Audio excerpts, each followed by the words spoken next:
What's up, everybody? Welcome to yet another episode of Bob's Garage. Today we're going to tackle that pesky N89 valve in hopes of fixing the air conditioning system. So stay tuned.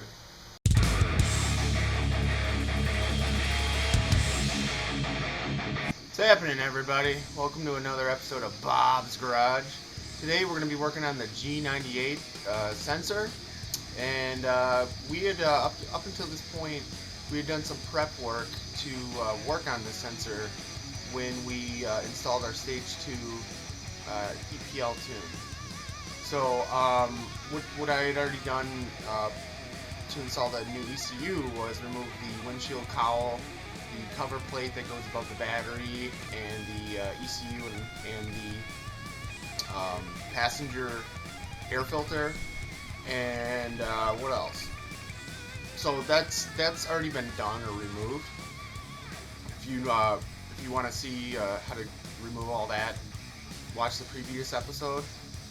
So today we're going to replace the G89 sensor, and that's basically the sensor that indicates the outside temperature that's on your dash cluster. So the little LCD screen in between your speedometer and your tach. That's that temperature readout is based off of the signal from the G89 sensor. Mine has been acting up for a few weeks now, or longer, giving false readouts. Some days it's counting up, counting down, and after I did the downpipe install, where I dropped the subframe and all that, once I reinstalled everything, put everything back together, my AC was not working at all. So I was told that this should fix it, which I'm a little leery about, but we'll see. And then this was I was also getting a VAG code for the G89 sensor, so it said intermittent short to fault or something along those lines.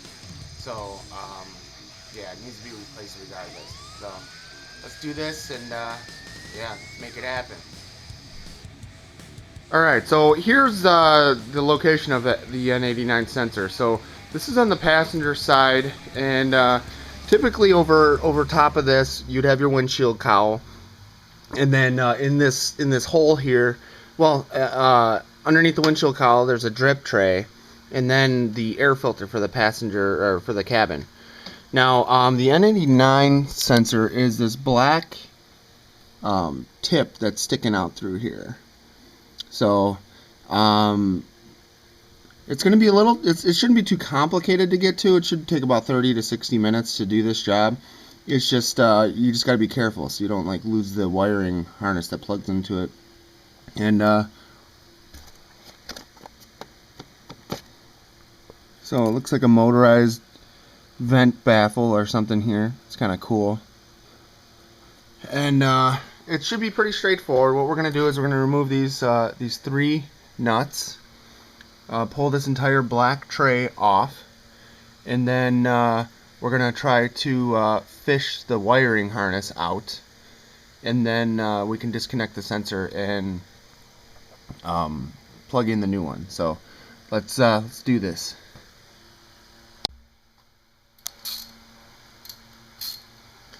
Alright, so we got three 10mm bolts, or nuts, 1, 2, and 3.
A bunch of crud accumulated underneath the seal here.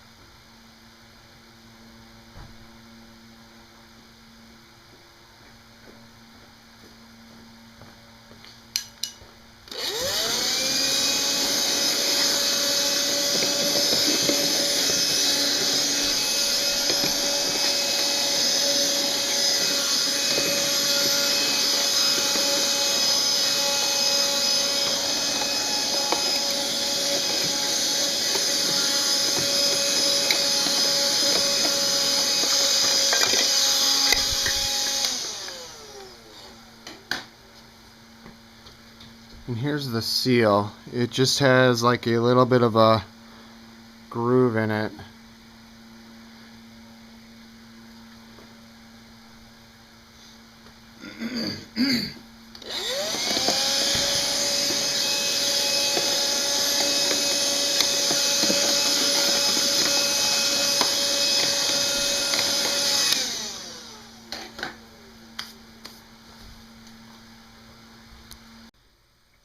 Okay, so I'm just going to show a little bit of a more closer detail as to what exactly we're doing.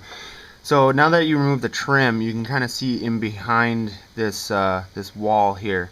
So here's the sensor sticking through. Now, let me see if I can get a light in here.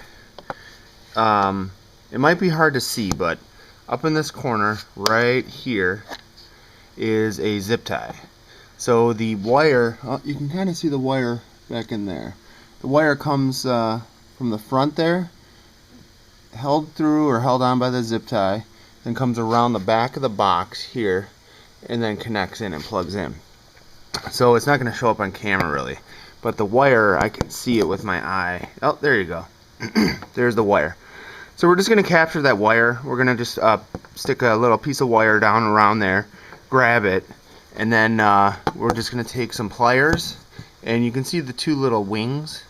Those lock the sensor in place. So we're just going to capture the wire, then grab some pliers and twist this to unlock it, and then you push it in through the back and then fish it out in between this gap here. And that's about all there is to it. It's pretty straightforward. Like I said before, it's not very complicated. It's just a little tricky. So we don't want to lose that wire, and then fishing the new sensor back in there is going to be a bit of a chore. Okay, so let's do that. Okay, so I just have a piece of wire. I think this is 12 gauge wire or something that I just had laying around. So I am going to make a hook.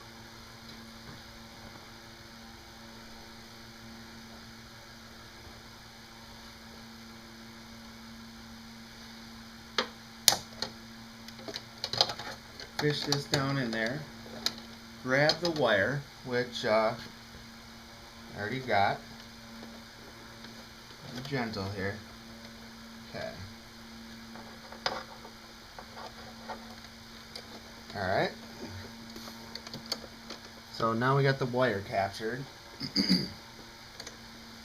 Now we will cut the zip tie over here.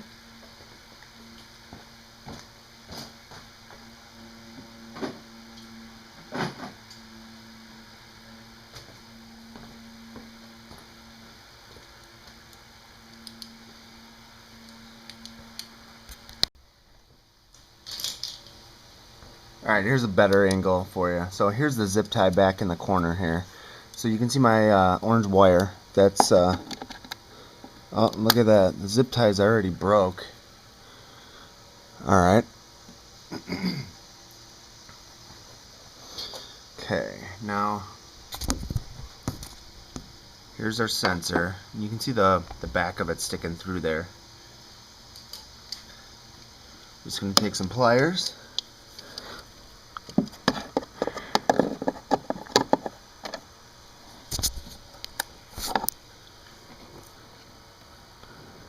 try to grab it.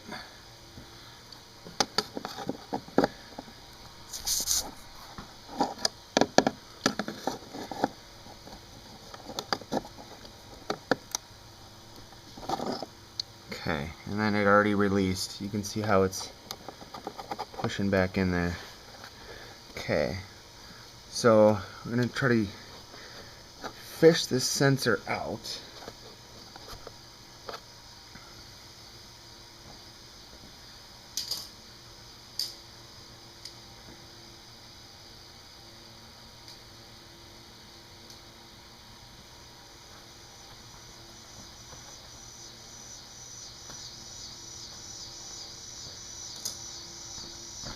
Okay, so what we're going to try to do is just put up, these are some pliers, put a plier handle in here and just kind of gently pry just enough. So let's push this sensor through here. I think there's enough room.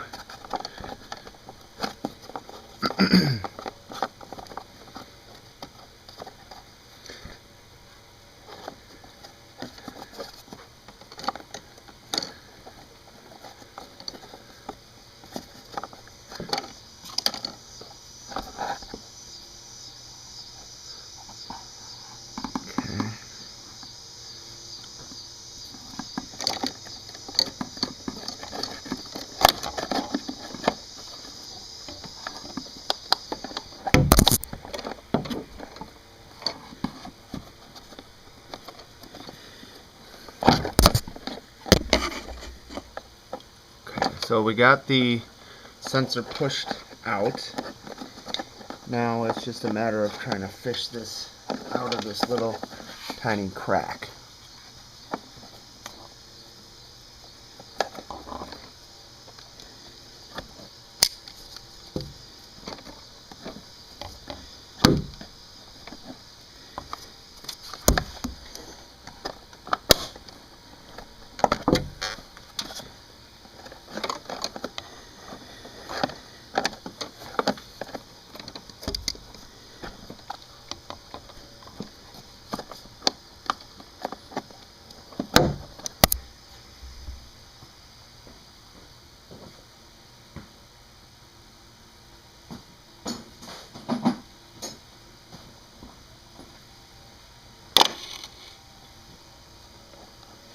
Okay.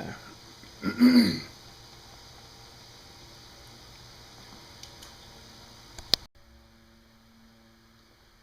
move the camera back a little bit so I can get in here.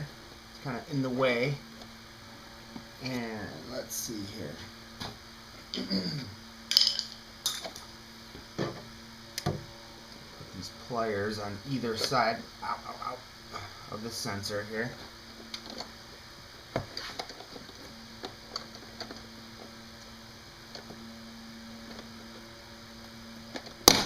Oh boy.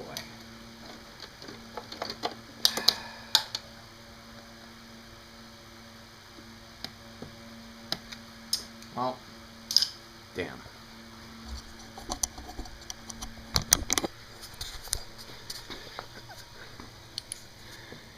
So I just broke out the top edge here of this thing.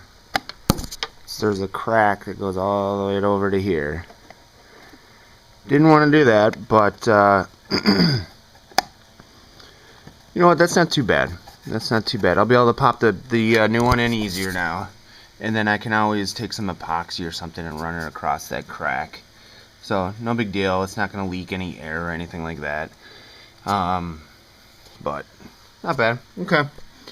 So here's our old sensor that's bad, and you can see how I had it captured here with the cable, so the wire didn't fall down in there.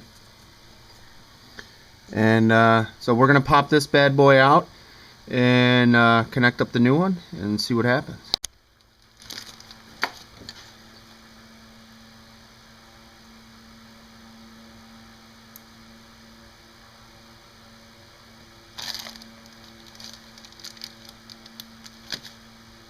I am seriously always just amazed at how every single connector on this car, the Germans just managed to make everything more complicated. Okay, so it looked complicated, but it was easy. You just squeeze the two ends and pull it out.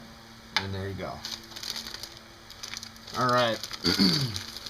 So here's the replacement sensor that I got. It is part number 4A as an apple, O820539, A as an apple.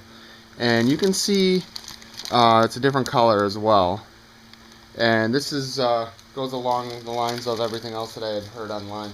So I just ordered this through G89parts.com. And the new one's actually a little bit shorter than the OEM one.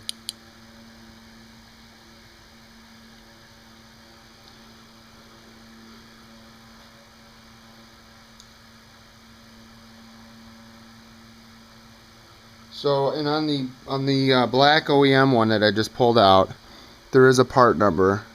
So it says 4AO820539. So looks like it should be the same part. There's a date on the new one here. It's not going to show up on the camera, but it says 09.08.13. So I'm wondering if that's when that sensor was manufactured or created.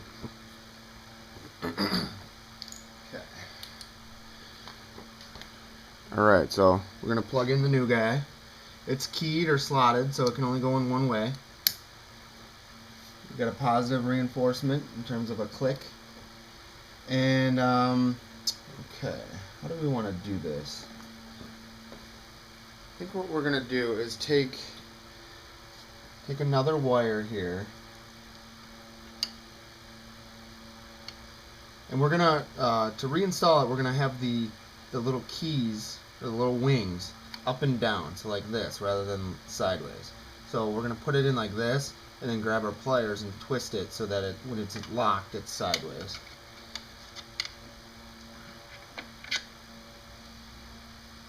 Okay.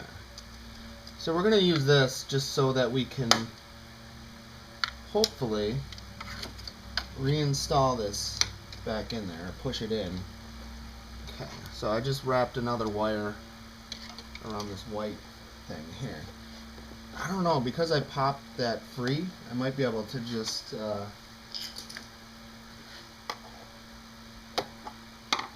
push it down in there. Okay. We're going to keep our orange wire on here. We don't want to lose this and drop the whole deal down behind the box. Alright. So this is probably the trickiest part of the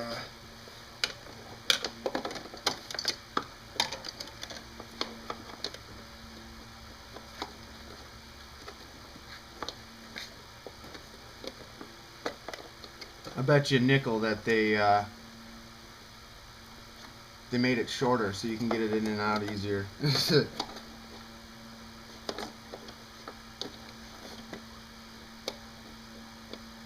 It looks like I'm gonna get lucky by breaking that top piece like I did, or the way I did. So we're gonna line these wings up and then take our pliers, grab it and twist.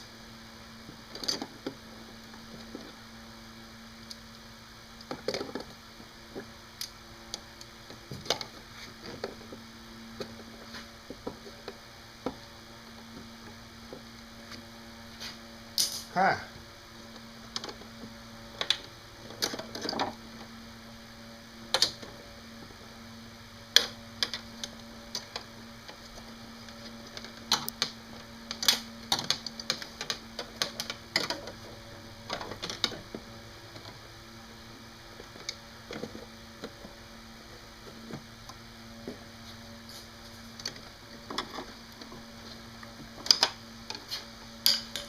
And we're just going to add a zip tie, even though it was missing one. We'll add a new zip tie to this before we remove this final wire keeper.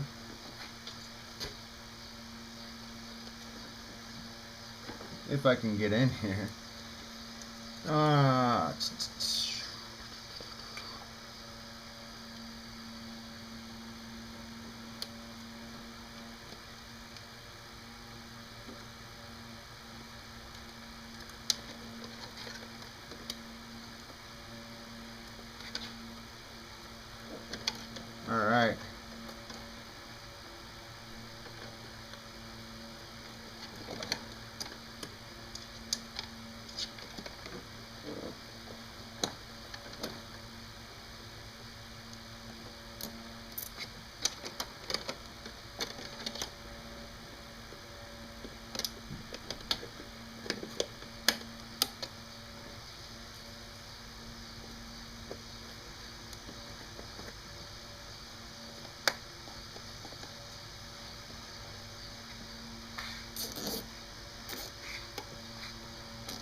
Right, there it is, kids. Now, so miraculously, this should somehow fix my air conditioning. So I'm gonna fire up the car and I'll report back. Okay, so I had, let's see, let's put it in gear. It's telling me it's 75 degrees outside, which sounds about right. I got the AC on, it's just set to low.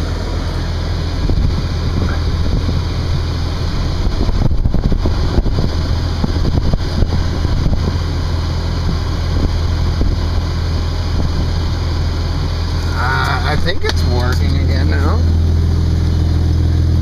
I can't seem to view the compressor from below, but I did notice we have some condensation dripping, like you would expect if the air conditioning's running.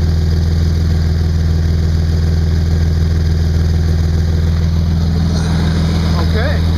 So not bad. This was a job that I've had this sensor for, I don't know, almost a week now. I just hadn't had time to install it, and this is one of the easiest repairs I've done. So I would say it probably took about 20 minutes, maybe 30 minutes once I get all the components and pieces and trim and back installed, and the wiper blades and all that. But I'll report back and let you know how it turned out. One more note I wanted to point out, I set it to economy mode, and that door or whatever flipped open. So now it's sucking in outside air, and when I change it back to air conditioning, it should flip that door closed and basically recirculate. So kind of cool. Alright, I'll go turn the air conditioning back on.